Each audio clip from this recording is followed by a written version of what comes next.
Schimbul de ulei la scuter în 4 timpi.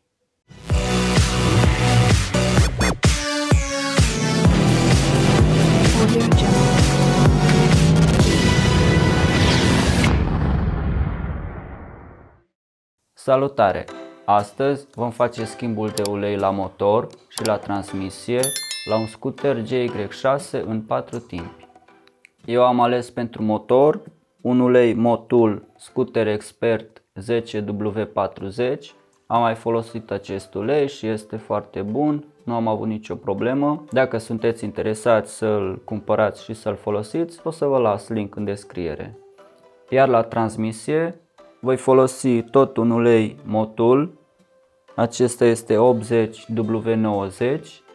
Acesta l-am trecut în manualul service al scuterului. Am cumpărat 1 litru pentru că o să-l folosesc și la alte scutere când voi face schimbul la uleiul de transmisie. Este bun și pentru scuterele în 2 timpi. Este un ulei de calitate și pe acesta l-am mai folosit. La fel o să vă las în descriere un link și pentru acest ulei în cazul în care vreți să-l folosiți.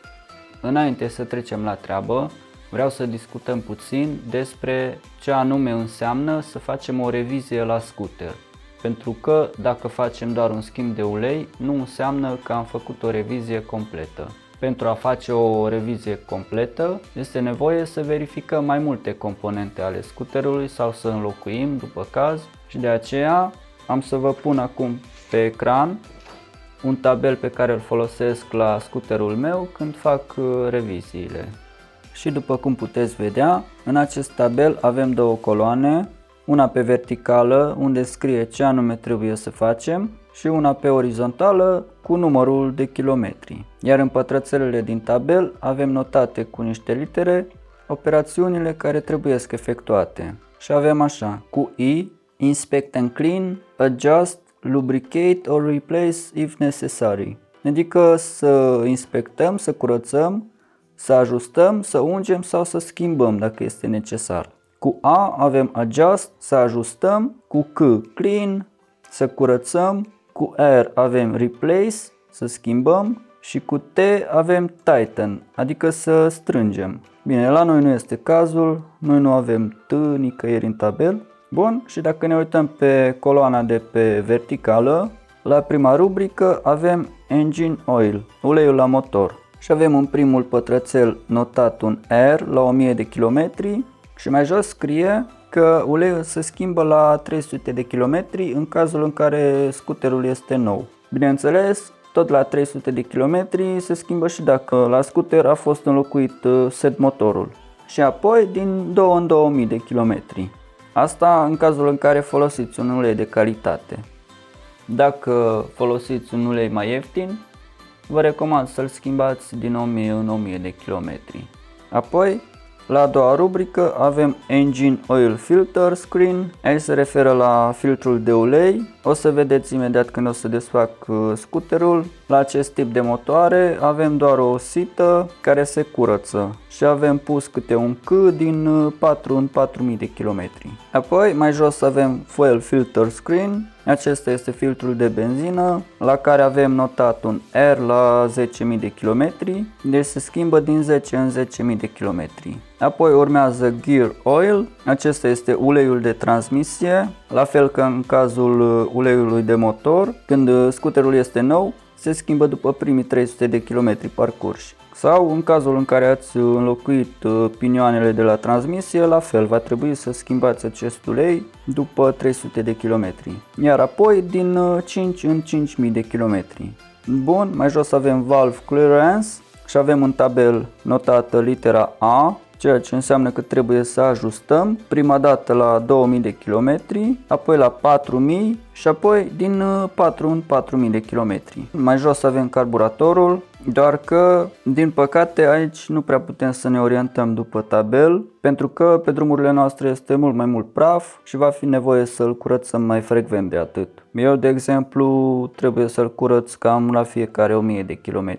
Mai jos avem Air Cleaner. Acesta este filtrul de aer și scrie că se schimbă la fiecare 2000 de kilometri. Deci acesta trebuie înlocuit din 2 în 2000 de kilometri. Dar în cazul în care aveți un filtru de burete, eventual puteți să-l spălați bine, să-l curățați și dacă buretele nu este rupt, puteți să-l folosiți în continuare. Mai jos avem Spark Plug, adică bujia, și scrie că se curăță la fiecare 3000 de kilometri și se schimbă dacă este necesar. Pe urmă avem Brake System, sistemul de frânare. Acesta trebuie verificat din 1000 în 1000 de kilometri. Și aici vreau să menționez ceva, să aveți grijă la lichidul de frână. Acesta este recomandat să se înlocuiască odată la 2 ani, pentru că lichidul de frână are proprietăți de absorbire a umidității, iar iarna se pot forma dopuri de gheață pe instalația de frânare. Bun, mai jos avem Drive Belt, este cureaua de transmisie. Aceasta se verifică din 8 în 8000 de kilometri. Apoi suspensia, aceasta se verifică din 4 în 4000 de kilometri. Apoi avem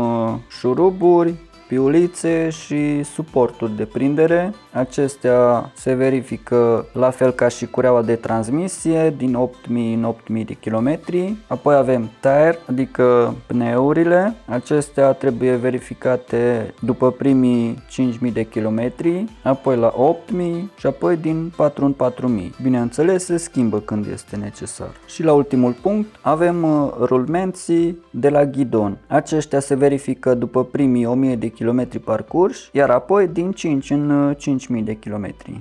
Deci ați văzut ce presupune o revizie, nu este vorba doar despre schimbul de ulei la motor și atât, avem mai multe lucruri de verificat, iar în cazul în care ați cumpărat un scooter nou, este foarte simplu, puteți respecta acest tabel pe care l-ați văzut, este dat de către producător, dar în cazul în care ați cumpărat un scooter la mâna a doua și nu știți ce anume a făcut fostul proprietar, vă recomand să o luați de la zero. Pur și simplu verificați tot ce este în tabel, schimbați uleiul, schimbați filtrul de aer, schimbați filtrul de benzină, schimbați și lichidul de la frână, verificați toate componentele să fie în regulă, iar pe urmă puteți respecta acest tabel. Bun, sper că nu a fost prea plictisitoare teoria, dar este necesar să știți ce anume înseamnă o revizie, pentru că la un scooter este foarte simplu și consider că poate toată lumea învăța să-și facă acasă o revizie, dar probabil sunt mulți începători care nu au încă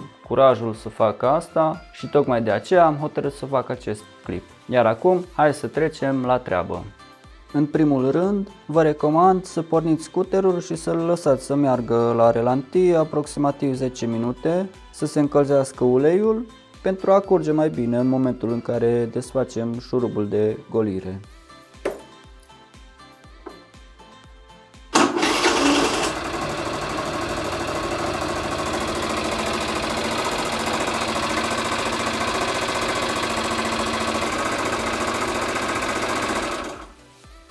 Acum că motorul și uleiul s-a încălzit, ne asigurăm că scuterul este pus pe o suprafață cât mai dreaptă și mare atenție să-l puneți pe cricul mare, să nu-l puneți pe cricul lateral. Acum voi desface bușonul de la ulei pentru a curge mai bine în momentul în care voi desface șurubul de golire.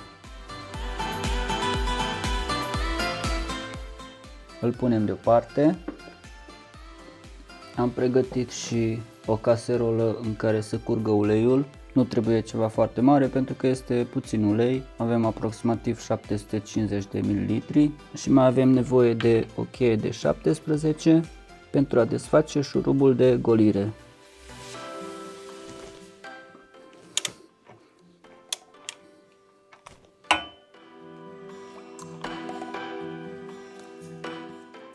Atenție, când va începe să curgă, s-ar putea să ardă.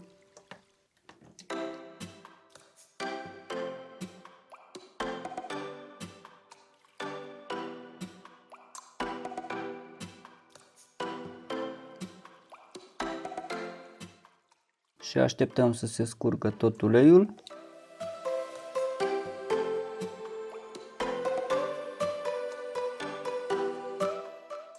lăsăm să se scurgă cât se poate de bine, pentru că este foarte important să curgă tot uleiul vechi.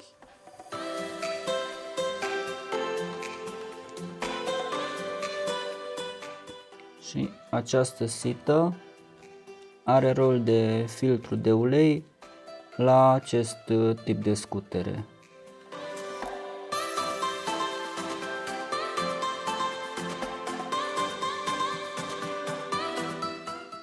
Bun, s-a scurs cam tot uleiul, dar pentru a mă asigura că nu rămâne aproape nimic din uleiul vechi, eu voi mai face ceva. Voi folosi un pistol cu aer comprimat și voi sufla pe la joja scuterului și o să vedeți că o să mai curgă puțin ulei.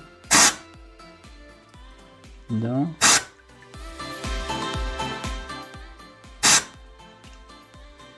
Este foarte important să ne asigurăm că rămâne cât mai puțin din uleiul vechi în scuter.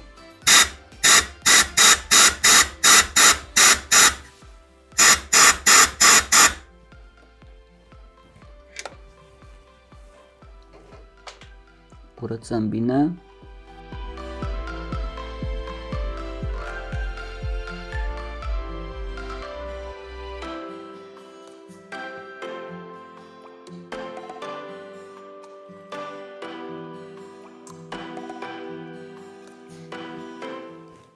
Iar acum putem monta bușonul la loc. Acest filtru vine aici pe arc.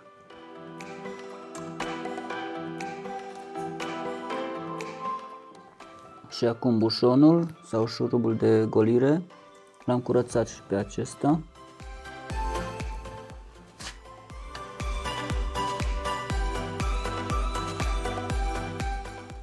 Ne asigurăm că nu are mizerie pe filet și trebuie să meargă ușor.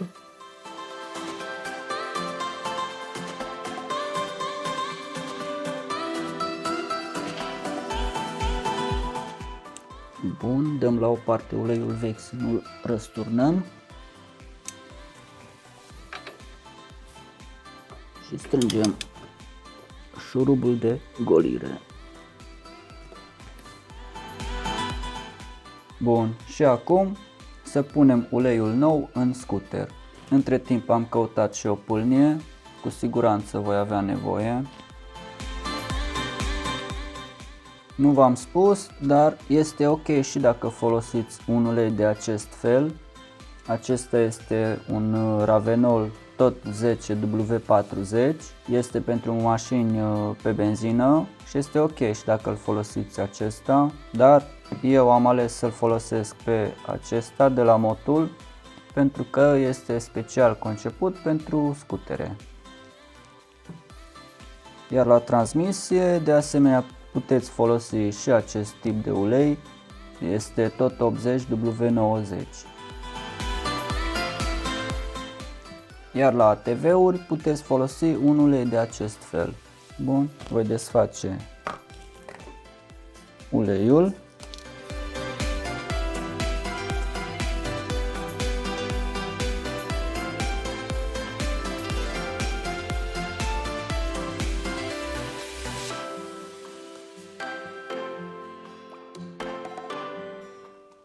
Voi pune pâlnia.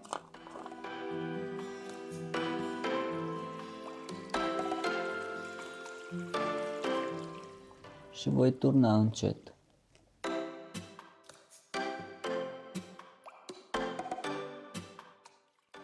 Puteți folosi și o seringă. La mine o să intre aproximativ 700-750 de mililitri.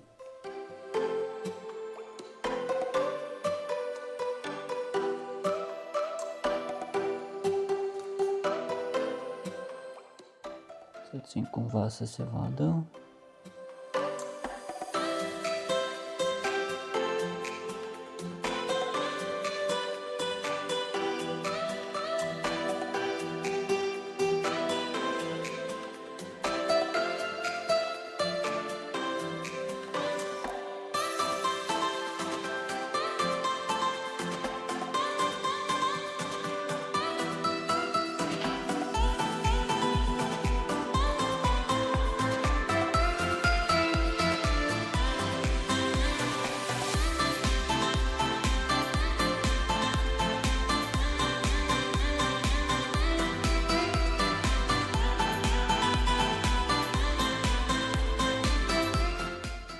Am pus deja vreo 600 de mililitri.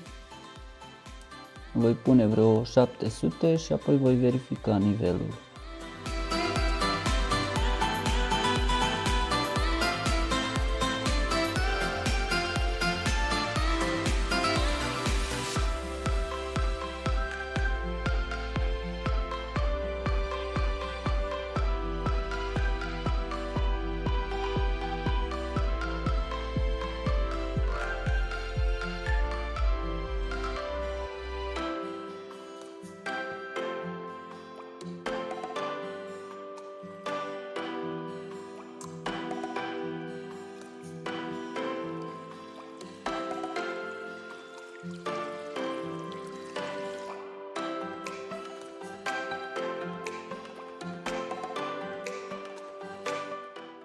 Acum voi curăța joja pentru a verifica nivelul de ulei. Eventual, după ce puneți, așteptați câteva minute să se scurgă tot uleiul și introducem joja, dar nu o voi înfileta, doar o introduc și pe urmă mă uit. Și este puțin mai sus de jumătate.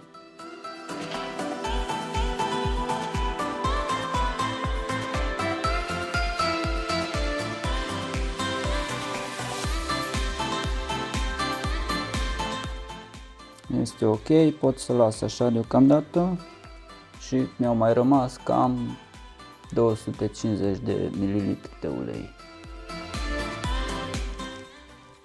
Eventual, după ce voi face câteva ture cu scuterul, am să-l pun din nou pe cricul mare, pe o suprafață dreaptă și la câteva ore după ce se răcește motorul, voi verifica din nou nivelul și dacă este necesar, voi mai completa. Bun, voi pune joja la loc.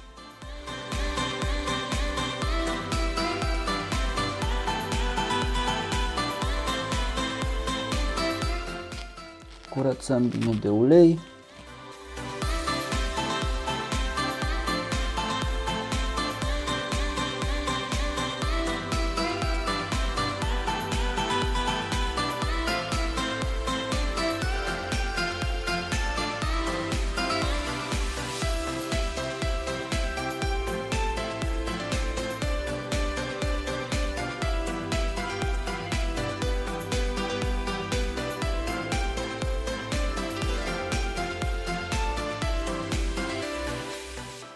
Și acum voi trece pe cealaltă parte pentru a schimba uleiul de la transmisie. La transmisie avem nevoie de o cheie de 12 pentru a desface acest șurub. Acesta este de umplere și aici jos avem șurubul de golire. Voi desface prima dată șurubul de umplere.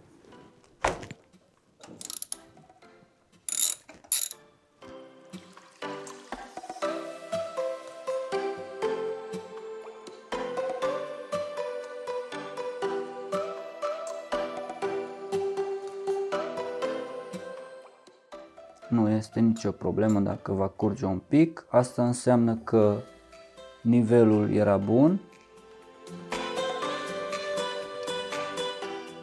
Și acum voi slăbi șurubul de golire.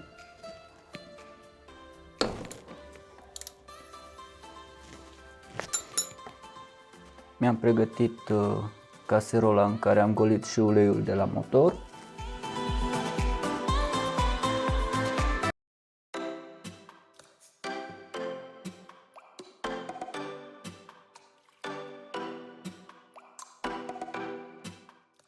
Și am dat drumul la uleiul de transmisie. Așteptăm să se scurgă și acesta. Este foarte important să se scurgă cât mai bine. La transmisie intră aproximativ 180 de mililitri de ulei.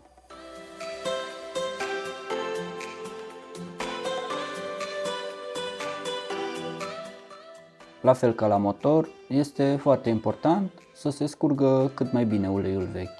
Bun, s-a scurs tot uleiul, iar între timp am căutat un recipient în care am pus deja ulei de transmisie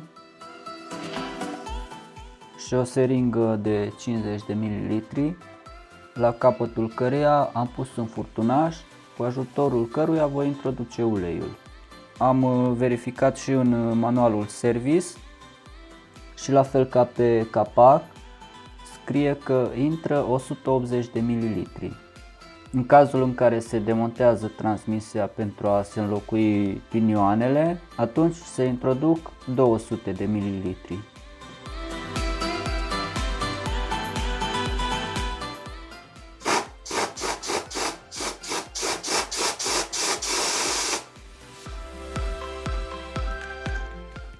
Acum voi pune șurubul de golire la loc.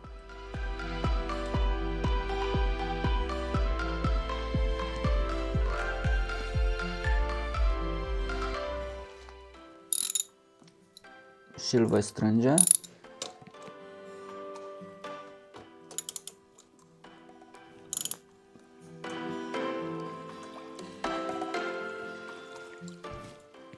Ok. Voi trage de 3 ori câte 50 de ml în seringă și pe urmă voi completa încă 30. Deci așa.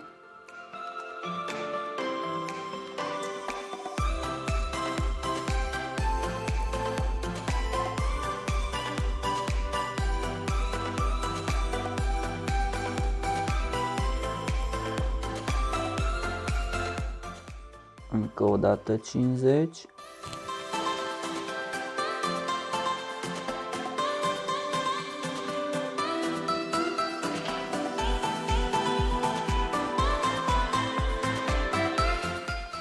A treia oară 50.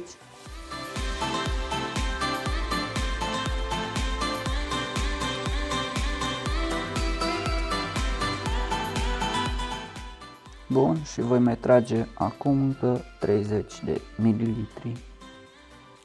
30, chiar puțin peste, cu cea mai curs pe lângă, pentru că nu este absolut nimic.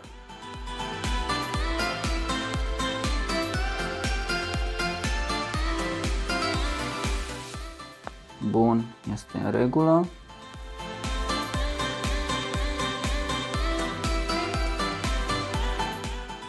Punem și șurubul de umplere la loc.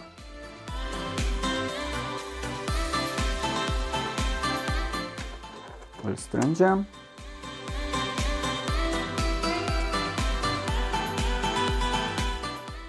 Iar acum, cu puțin spray de frâne, voi curăța.